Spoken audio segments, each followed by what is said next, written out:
Welcome to Next on the Tee with Chris Mascaro, the show where you get the inside access to the best minds in the game. Each week, Chris has the privilege of chatting with top instructors, legendary players, course architects, and industry insiders. If you're looking to improve your game, gain a new perspective, or just hear some incredible golf stories, you are indeed in the right place.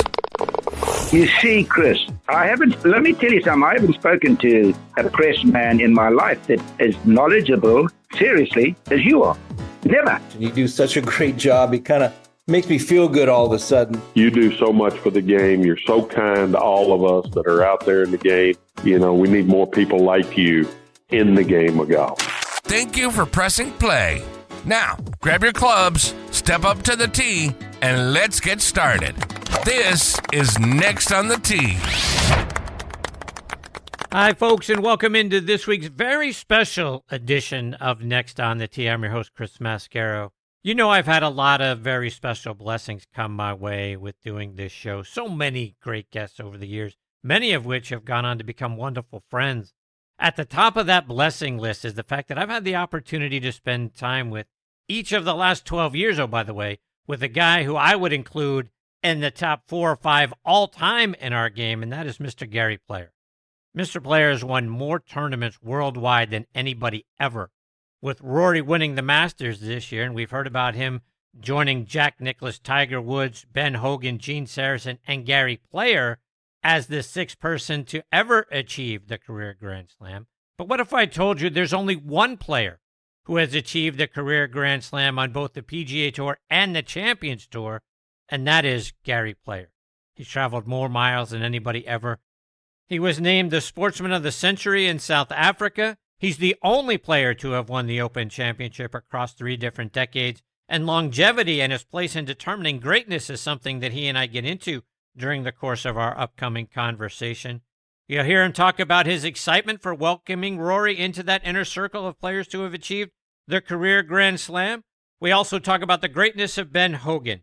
We then get into the power of the mind and training it to be strong and prepared so that you can deal with major championship pressure. He reminds us also of the greatness of a player who was banned by the PGA Tour back in 1949 because that guy was just too good. This player won 11 times and finished in the top 30 of the 59 tournaments that he entered. You'll find out who that was. We'll also look ahead to this year's U.S. Open at Oakmont. I get his memories of playing in 2 U.S. Opens there. He finished tied for 6th back in 1962, and he held the 36-hole lead there in 1973. We then examine the evolution of his own golf swing and putting stroke, why he used to have a reverse C finish, and his putting stroke, just like everybody's back in the day, was all wrist. And now today, obviously, we don't break our wrists at all. We finish up by going back to his Masters victory in 1978. He famously tells a story about how he won the first Masters of his career in 1961. Back then, the only people rooting for him were his wife and his dog. Then in 78, the patrons gave him a standing ovation as he walked up the 18th fairway to the green. Look, I am just so grateful for his friendship and the times that we have spent together over the last 12 years. He's nearly 90 years of age. He'll turn that on November 1st, but you'd never know it from talking to him by the enthusiasm that he has for life. He was the very first guest ever on this show, which is something amazing to think about. I treasure him, his friendship, his family, his assistant Debbie, for who they all are, for what they've meant to me in this show. So you know what, folks? Sit back, relax, and let Mr. Gary Player take your mind off everything else going on in your life for the next half hour or so. Okay, but before we get into this week's show, I want to start off by giving a shout out to our good friends over at the Pittsburgh Tribune-Review. TribLive.com is the leading news website for Western Pennsylvania with news around the clock. Pittsburgh pro sports coverage, a high school sports network, a podcast network, which you can find Next on the Tee on. So go out and bookmark TribLive.com or download the Trib Live app for free and stay up to date with all the news in Western Pennsylvania and this show. I also want to talk about our friends over at the Pittsburgh Brewing Company and Iron City Beer, a brand that I have loved my whole life and started drinking when I was 21 years old, of course. Whether you're a hacker or a scratcher, the secret to a successful day on the links is knowing when it's time to grab an iron. even if that means keeping it in the bag till the 19th hole. If it's been a while since you've reached for Pittsburgh staple beer, it's time to revisit Iron City. Thanks to their incredible new facility in Creighton, the best-tasting Iron City beer ever made is now available at a course near you. Iron City pairs well with any lie and sky and serves as a friendly reminder that there's always next round. Iron City beer, best enjoyed while enjoying life. And folks, this year, get ready to experience the game like you've never experienced it before at the Keep. It's the brand new Bill Bergen and Reese Jones co-designed course up at Macklemore. Nestled high atop Lookout Mountain, the Keep offers breathtaking vistas that are even more spectacular in person than they are in the pictures and the videos. With its challenging layout and awe-inspiring views, every round there is an unforgettable adventure. Whether you're taking on the signature holes or just soaking in the scenery, the Keep is where your best golf meets nature's finest backdrop. So grab your clubs and join us up at Macklemore this year. The Keep is open for preview play and it's waiting for you. But you gotta hurry now because spots and availability are filling up fast. So don't wait. Check out both courses, the Highlands and the Keep, for yourself online at themacklemore.com. And then do yourself and your buddies, or yourself and your family a solid by getting your spot reserved now. And experience distance and forgiveness all at once with the new QI35 driver from TaylorMade. QI35 is designed to give golfers more distance from more of the face while maintaining maximized forgiveness through high MOI designs.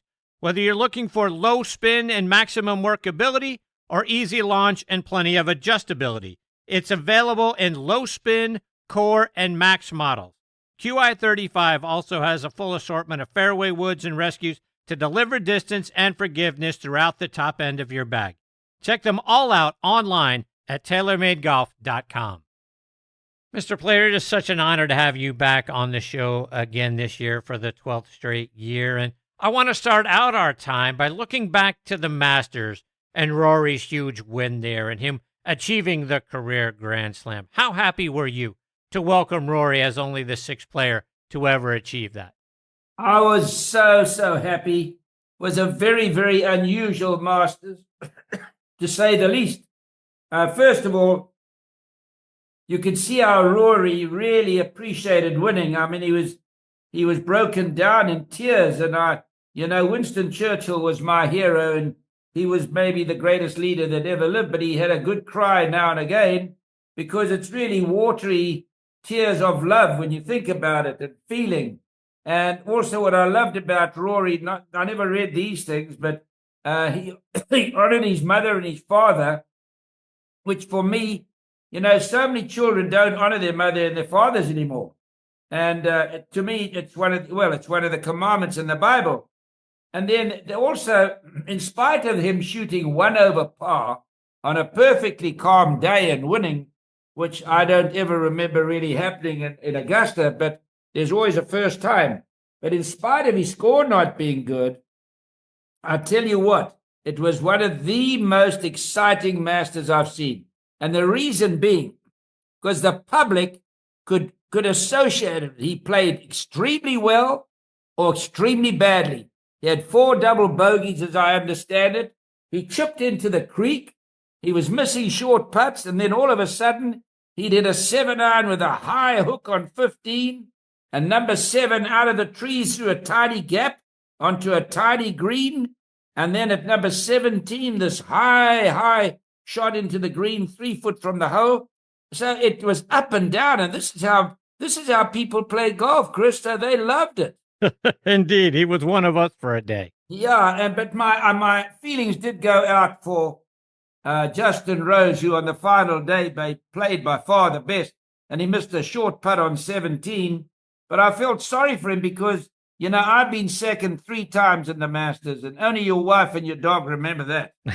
and here's a man like Justin Rose. He loses for the second time in a playoff, and he really played so well the last day. But he was victorious in his manners and the way he accepted defeat. And I think a lot of young pros and a lot of young boys playing golf, I hope they take note and to see how well he behaved. He goes to the prize giving, he goes to the press, and he shakes the hands and makes his opponent feel good. That to me is absolutely imperative. Agreed. You know, Miss Player, one of the things that many golf fans might not be aware of regarding achieving the career Grand Slam is perhaps the reason Ben Hogan didn't win the career Grand Slam, maybe quite possibly the season Grand Slam back in 1953, was those tournaments were played the same week, the PGA and the Open. I think Mr. Hogan is too frequently left off the list of the greatest players ever because people don't look back at what he did and the time that he did it in. Remind everybody how great Ben Hogan was. Well, first of all, I think Ben Hogan, I know he had the greatest string of any human being by a mile. And the thing is, you must remember that Ben Hogan won 9 major championships and went to war for the greatest country in the world, the United States of America, went to war for 5 years, then came back and had an accident for another 2.5 years. So if he'd had the life that Nicklaus or Palmer or Player or Tiger Woods or Tom Watson or Trevino, if he could have played golf interfered with, he would have gone down as the greatest player ever. But also, he knew more about the swing than anybody I've ever met in my life by a mile. By a mile. And I'll tell you what, if he could teach Jordan Spieth to play, Jordan Spieth would be one of the 3 best players in the world. He had so much superior knowledge to anybody else, but he wasn't keen to tell many people about it. And Mr. Player, speaking of the career Grand Slam, you achieved it in order. Your first 4 major wins were each of the 4 majors, winning the Open Championship in 1959, the Masters in 61, the PGA in 62, and completing it at 29 years of age when you won the U.S. Open in 1965 at Belle Reve Country Club, which, looking back, might have been the most difficult one for you to win because not only did you have to defeat Cal Nagle in a playoff, you also had to deal with apartheid and your political stance, and that was kind of a dangerous time for you, wasn't it? Well, I lost the PGA at Dayton, Ohio by 1 shot to Raymond Floyd, and they were demonstrating against South Africa, so they took it out on me. They threw telephone books in my back, ice in my eyes. They charged me on the greens and tore the greens up to pieces. They threw balls between my legs, ice in my eyes, and threw golf balls between my legs when I was putting. Very, very difficult period, but you know, adversity is one of the things of life one's got to face up to. And I was just telling a guy today, if I could have lived in America, I would have definitely won another 4 majors, no question about it. Having to travel back to South Africa, 40 hours, no jets, stopping in the most unforeseen places, you know, it would have made a big difference. But everybody's got an F. It doesn't matter who it is.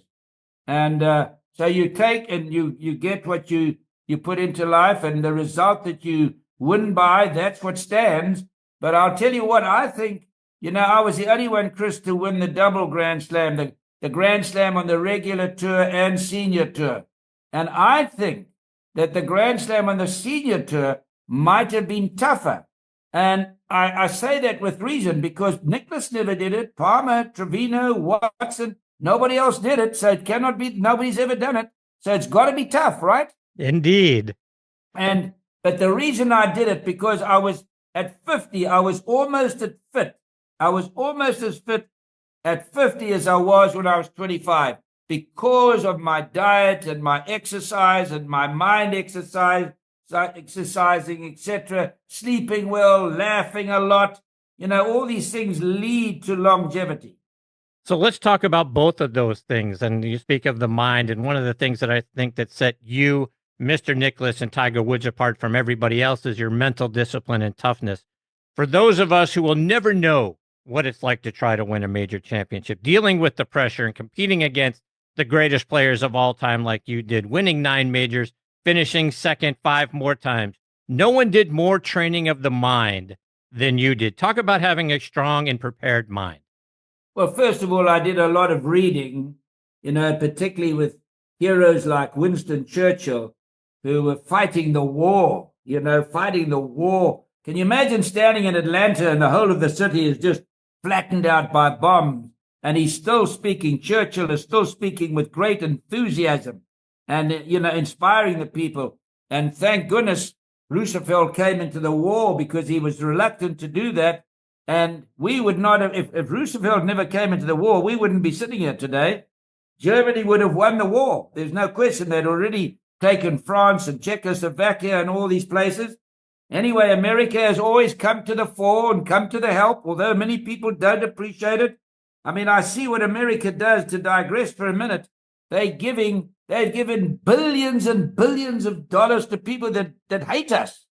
And I just gave $500,000 yesterday from my charity to a home for children, and today another 150,000, and we're raising millions for the youth of America, because to me, America is the greatest country in the world, and we've got to keep the youth going. But, the mind, having suffered like a junkyard dog when I was a kid, that's the greatest thing that could ever happen to me. Adversity is the greatest gift bestowed upon man or woman. We must never feel sorry for ourselves. And we got to remember to never give up, because everybody will have adversity sometime in their life. I'll give you the greatest example of adversity in the world ever. When Pearl Harbor took place, I mean, it was such a dreadful time in history. But if Pearl Harbor never happened, probably Germany would have won the war. Probably.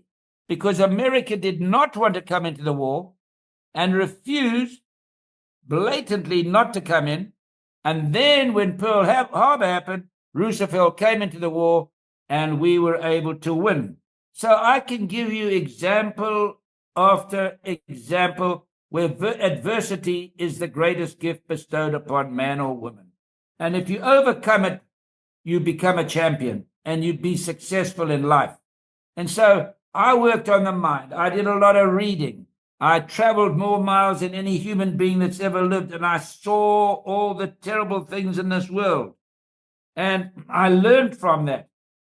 And I did a lot of meditating. I did a lot of prayer. I never prayed to win. I prayed for courage and to be able to be a man and take it. So I worked on my mind all the time, my mind. And that's what wins tournaments. That's why Nicklaus, that's why Tiger Woods, they won all these majors, because they had a mind that was different, completely different. No question about it.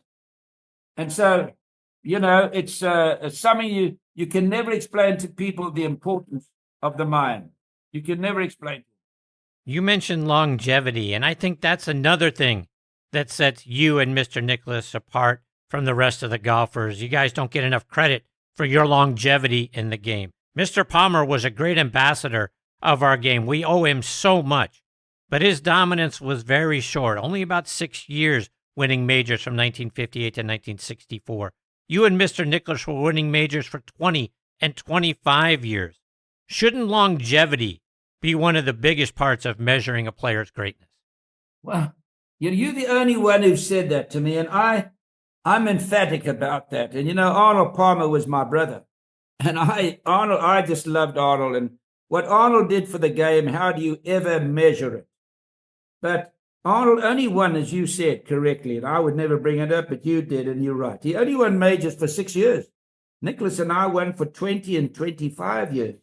And, today, I mean, I'm 90, in my 90th year. I'm still breaking 70 sometimes. Yesterday, I broke my age by 20 shots. I've beaten my age 3,349 times in a row. So Trevino said, what's so good about that? You got to shoot 18 over par to beat your age. And he's right. But the thing is that through exercise, dieting, reading, laughing, ice cold baths, under eating, going to the gym, all these things, it's enabled me to outlast all of them. And I think that's what's your best car? A car that has the engine that lasts the longest. But nobody judges that when they talk. A man that I really and truly admired to the hilt was Bobby Jones.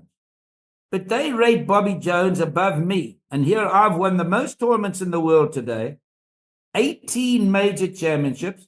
I've won more national titles, US Open, British Open, than Tiger Woods, Arnold Palmer, and Jack Nicklaus together. And they rate Bobby Jones an amateur with a better record than mine. I mean, I just I say, well, I can't work it out. And Bobby Jones quit at 29. And I mean, honestly, it's such a pleasure to hear you talk about longevity, because that's, to me, Sam Snead was an incredible golfer. He was the greatest athlete that golf ever had, probably. And I mean, even today, Chris, I go to the gym this morning. I do hundreds of sit-ups. I run the treadmill at almost max. I push 300 pounds with my legs. I only eat 2 meals a day. I have an ice bath every day. I laugh every day. I read. I do so many things and I pray and I meditate and I do so many things to play golf at 100. And so I'm so pleased to hear you mention that, because people are reluctant to do that. Speaking of other things people are reluctant to do, it's also to acknowledge another one of the great players in history, and that is Bobby Locke. Might be the greatest putter to ever live. Won 4 Opens. He played 59 tournaments on the PGA Tour, won 11 of them, one of them by 16 strokes, then got banned by the PGA Tour in 1959, according to Claude Harmon, because he was too good. Talk about Bobby Locke. You see, you knowing things that people who judge golfers you don't know anything about. Now, Bobby Locke was the best putter the world ever saw, because he didn't putt on greens like Tiger Woods.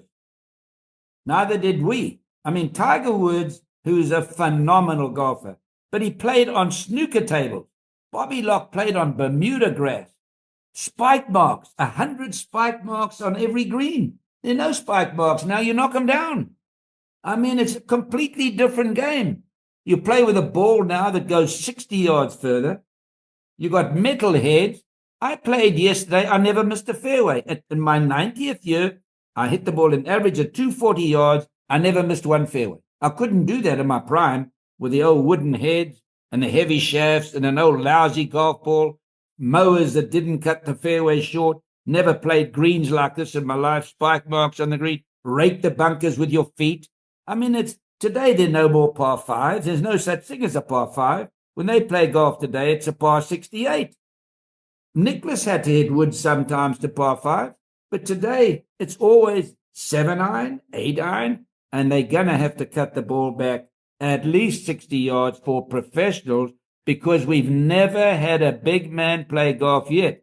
And LeBron James and Michael Jordan and those kind of guys are coming, because golf is stay and play. Every other sport is away or play and away. They play 3 years in the NFL, you're doing okay. Now, golf, you can play forever and you can make an income forever. You can't do that in other sports. You just cannot do it. So, I don't know. It's a fascinating conversation you and I are having, and it doesn't come up very often. Mr. Player, I want to look ahead to next month in the U.S. Open at Oakmont, which is in my hometown of Pittsburgh. You played well at Oakmont in the U.S. Open. You finished tied for 6th there in 1962. You held the 36-hole lead there in 1973. Talk about your memories of playing in the U.S. Open there at Oakmont. When I arrived, I just loved that place. The ambience of the club, the members were so nice, and I just loved the golf course. And today I want to cry when I think of that beautiful golf course. You know, they've cut every tree down, every single tree down. Now, I design golf courses. And when you go to India, if you cut one tree down, you go to jail. And I'm so vehemently against cutting trees down. My brother was one of the world's leading conservationists. And a tree has such a vital role to play. It fights pollution. It keeps your soil erosion from taking place. People need wood to build. You need shade. You can go on and on and on and take shelter from trees. You can go on and on and on. Now, to go down and cut every tree down, to me, I'm surprised that the municipality allows that.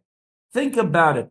We are filling the earth up with buildings and shopping centers and houses and cutting trees down. It fights pollution. You know that Oakmont is right on a highway. The highway runs right through the golf course, so there's an immense amount of pollution there, and they cut all the trees down. Why do they do that? The best greenkeeper is down in Dallas, Texas. And I spoke to him. He says, all I do is I thin the tree out, I prune it up high, and the grass grows magnificently. So all this hogwash that grass doesn't grow with all these trees around is nonsense. Augusta survived all those years. All these famous golf courses survived for all those years. We've got to stop cutting all these trees down. I mean, it's a disease now. It just upsets me so much. But it's going to be a great course to play on still, I suppose. I don't know. I've never been back. It just upset me so much. You see, you've got a lot of city slickers on committees that don't really know much about conservation. And then the greenkeeper, it's easier for him to cut the trees down. So, there's all kinds of excuses. But anyway, that's what's transpired. And I'm sure they'll have a great open. I tell you what, the Scotty Scheffler is some golf course. There's no question he's the best player in the world at the moment. I think Rory has the most beautiful swing of anybody. So it's exciting. And I tell you what, I'm a big admirer of Scotty Scheffler too. So would you favor Scotty going into that tournament? It's hard not to say based on what we just saw and how dominant he was this past weekend. Do you see a guy that you think that he's the odds-on favorite? Do you like Rory? Do you like Bryson? Who do you like going into it? No, look, Scotty Scheffler, without a question, is the best player in the world today. I think Rory's the second best player. I think that it'll be between one of those two. But, a golf tournament is whoever really putts well that week. Usually it's the man who just putts well. We saw that with Tiger. Tiger was this phenomenal putter, and he hit some drives that were all over the place, and he still shoots 66. You see, if you putt well, you can play badly and score well.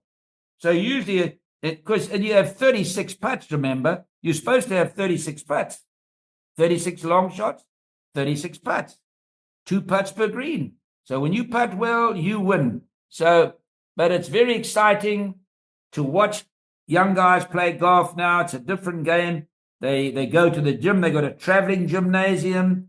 I used to have to go down to the YMCA and wait my turn for an hour sometimes. No clean towels. Now they got a traveling gymnasium on the tour. They play for hundreds of millions of dollars. Most of them have got a jet. There are no more par fives in golf. They're starting to drive the par fours now. I don't know where we're going. Without being repetitive, we've got to cut the ball back for pro golfers at least 60 yards, not the amateurs. The amateurs are the heart of the game. They got to stay with what they got and enjoy it. But I do believe they should make ladies' tees. Every golf course I go to, the ladies' tees are too far back for the average lady. They've got to make more forward tees for a lady to enjoy themselves. My girlfriend is a 20 handicap. She comes to a par 4. Driver, 3-wood, 3-wood. She never has the pleasure on a par 4 of hitting a drive and a 7-iron to the par 4. So she doesn't know that part of golf. So I design golf courses, and I just learned a good lesson now to make the golf courses for ladies and elderly people a lot shorter, because you got to have the tees on a golf course according to your clubhead speed. They just started that in South Africa.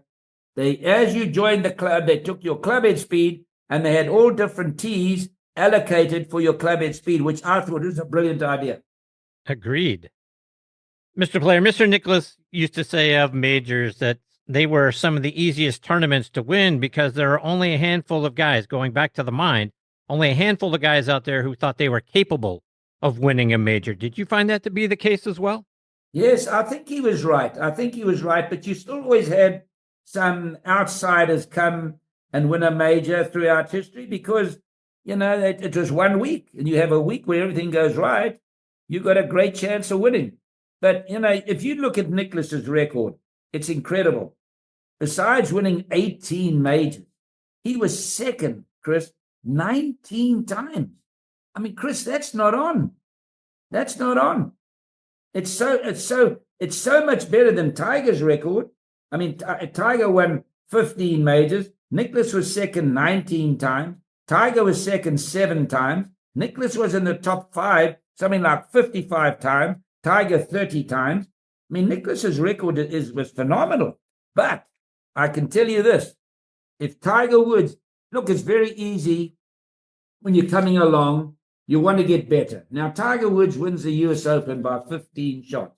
Inconceivable. It's so good you cannot work it out. The next week he's having a lesson from a guy who cannot break 80 at Augusta. And then the following week he brings another guy up who couldn't break 80 at Augusta at all, say in a tournament. And he's having lessons from them, and he never won a major for 11 years. If Tiger Woods never had a lesson, he would have smashed every record to smithereens. He would have won at least 24 majors, 24.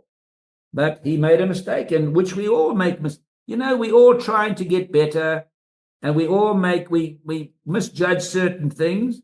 So it's a case of if again. If I'd lived in America, I would have won at least another 4 majors. So, there's always an if.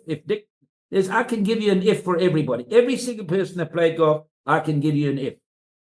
Mr. Player, there's something that drives me crazy because, again, I don't think the average golf fan anymore does what you do, which is read, or goes back and looks at history and studies history and understands the game back when you played and even before then versus what guys are playing now. Because I get into so many arguments with golf fans that say the golfers today are way better than the players from the 60s and the 70s and 80s. And I think that's rubbish. I think that the players that of your generation, the top 100 players, were every bit as good as the top 100 players now. I can get into the argument of the funnel for golf may be bigger now, more players getting involved in the game than may have gotten involved back in the day. But if you funnel it down to the top 100 players of your era versus this era, I would say they're every bit as good, if not better, in your era because of the equipment and the course conditions and that sort of thing. What are your thoughts about comparing the talent level of your era versus now?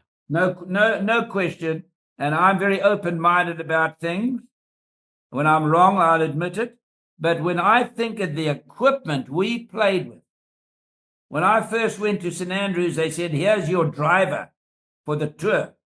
And I mean, it was a wooden head with a heavy shaft and a chamois grip. And I looked it down and I said, how can I hit the ball straight with this? I had to improvise. Now you want a driver. They come out, they change the shaft in 5 seconds. They change the head by turning screws. They open the face, close the face, make it hit it lower, make it hit it higher, make it hit with a cut.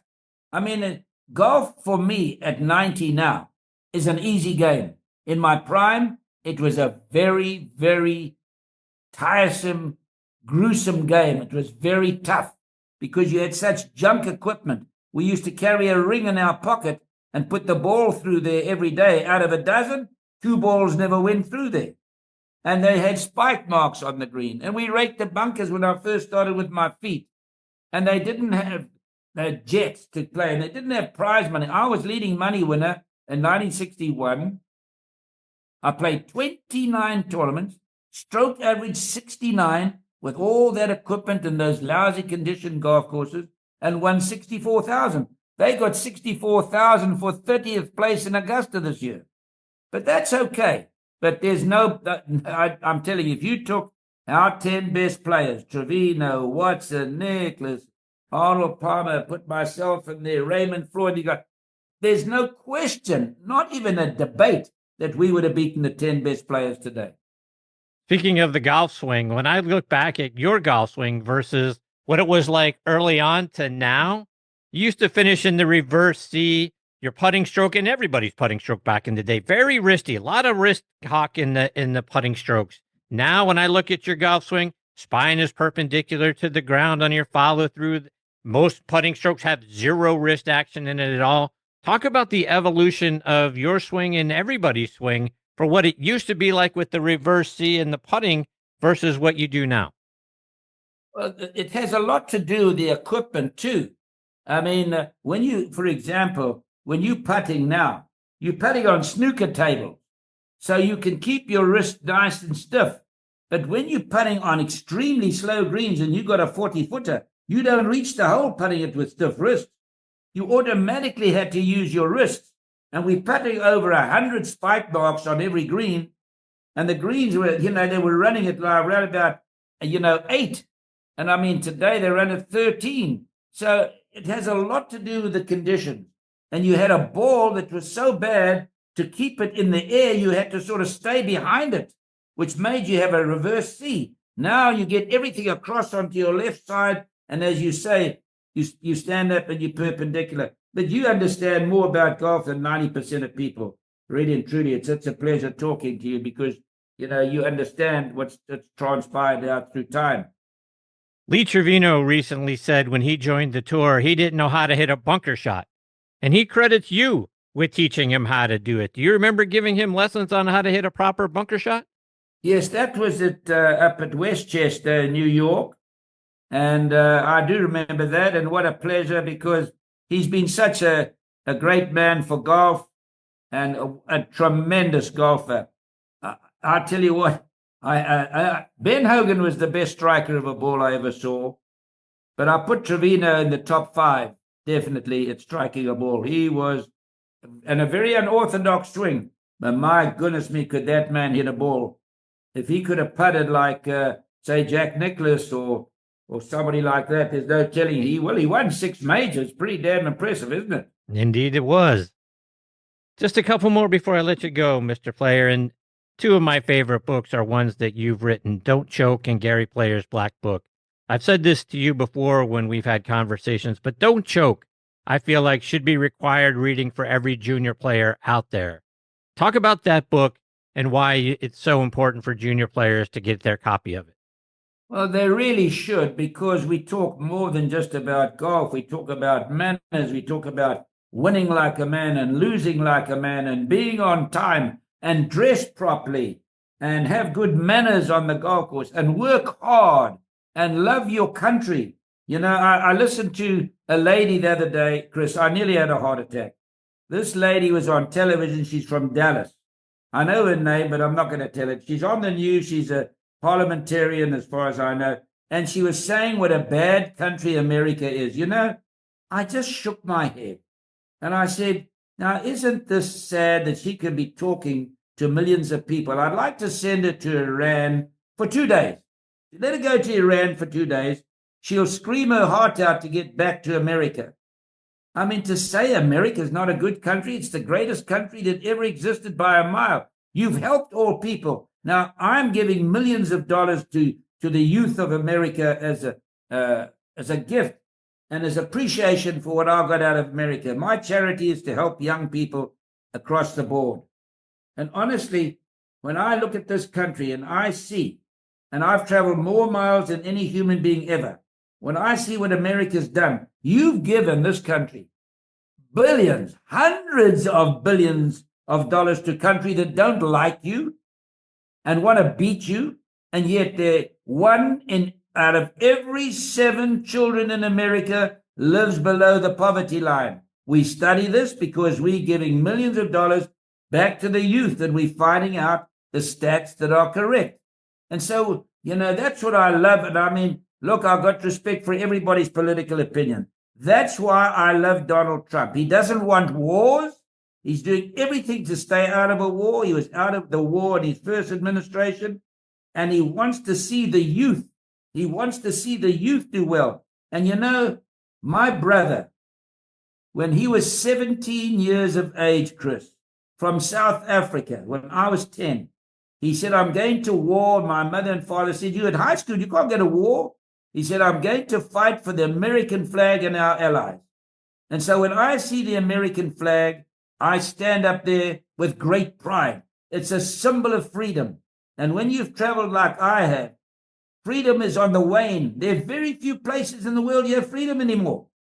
And so when I see that flag, I'm so proud. And when I see people come to this country and pull down the American flag, put up a flag of their own kind, and then burn the flag and say, death to America, man alive, there's nothing that hurts me more than that.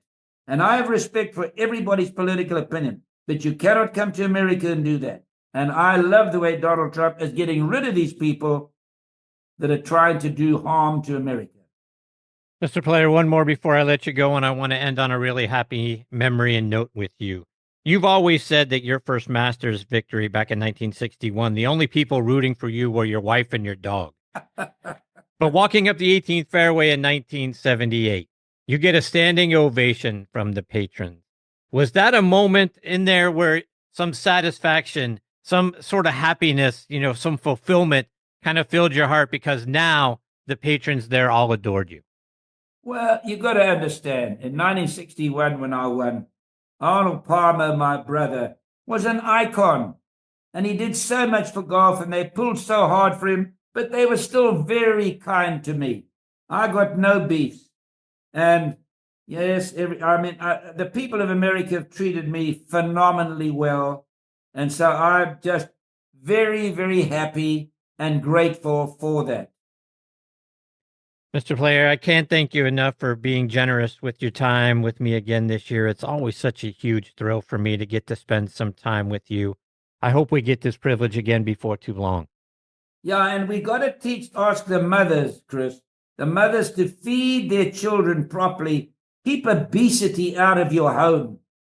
Keep obesity out of your home and keep a body that's in good shape. Remember, the schools and the mothers have got to tell their children, your body is a holy temple, and keep it that way to help keep America number one. Solid advice. Thank you for that, Mr. Player. Thank you for everything you've meant to our game and certainly what you mean to me. Just Thank one of you. my true heroes. Thank you, sir. Thank you, Mr. Player. Bye-bye. Bye.